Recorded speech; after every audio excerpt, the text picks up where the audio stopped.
Alright, so this is the GameStick Lite 4K. What I will say, price range on this, $15 to $60. It says 4K, but as you can see, it's at 720, which, I mean, it looks good. You're going to find a lot of games in here that are repeats. Some of them don't work right. I'm still going through it. I'm already at 13,000. I think there's well in excess of 20,000. Now, remember, some of these are broken, but in here, there's a lot of good ones. So over here, you can press the Y button, or it would be known as triangle if this was a PlayStation, to favorite them. I've created a list here of some of the better ones that I found on here that function really well, ones that I just enjoy myself. I do have my own favorites in here, which League Bowling, which is in here. This one right here, probably my favorite one on here, but there's just a lot of good ones. You have different kind of machine classes that you can pick from. Again, $15 to $60. Now, a lot of people will hate on this, but my opinion, if you can find it in that $15 to $25, maybe $30 range, 100% worth it. You can hit our settings here. You can change the language. You can change the tone. So when you click, you know, you can have a different sound effect. I think number one's probably the easiest on the ears, or muted. Here you're going to find all the local files. You can download more, but right out of the box, I mean, it's fun to play.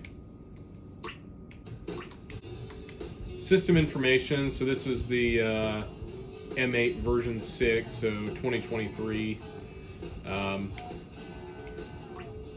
A lot of that's just detailed information. I mean, if you're just looking to play it and have fun, I mean, it's a great game system for the money. Now, what you saw it just do right there, when I was in the settings, when I hit exit settings, sometimes if you play the game for extended periods of time, you'll notice there may be some lag, or if it sits idling for a long time, there's lag. Open up the settings and then close settings, and it kind of reboots the thing. Now, if you have it plugged into the TV and you turn the TV off and back on, depending on what TV you have, chances are it's going to reboot anyway. So right now, I'll load up a quick game here. I'll look at my history. It does keep track of games that you've played in the past. So go ahead and do my favorite one here. Now, if you press the select and start at the same time, here you can change the aspect ratio. I've noticed it has problems on 4:3, so I just keep it in full screen. Now you can save your game, so I'm gonna go ahead and pick up from where I left off, because that loads in all of the high scores that I have racked in there.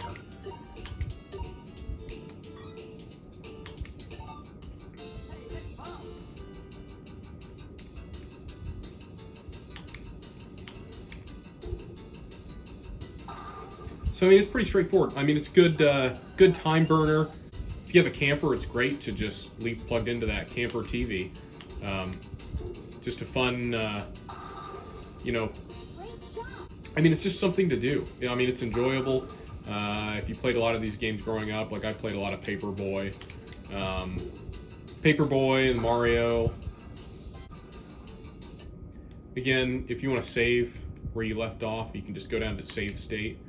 You go over and you can pick a save block, or you can just overwrite one you already have. When you go hit load, it'll just pick right up from where you left off from. And I will say, I don't want to provoke too much, but I think a lot of these games are bootleg, they are pirated. In fact, some of them in the parentheses you see there, like it says Casino Tech, it'll say bootleg or illegal or something similar to that. But overall, I mean, just for the, you know, $15 to $30 that you're going to pay for this, I would just give it a solid 10 out of 10, really.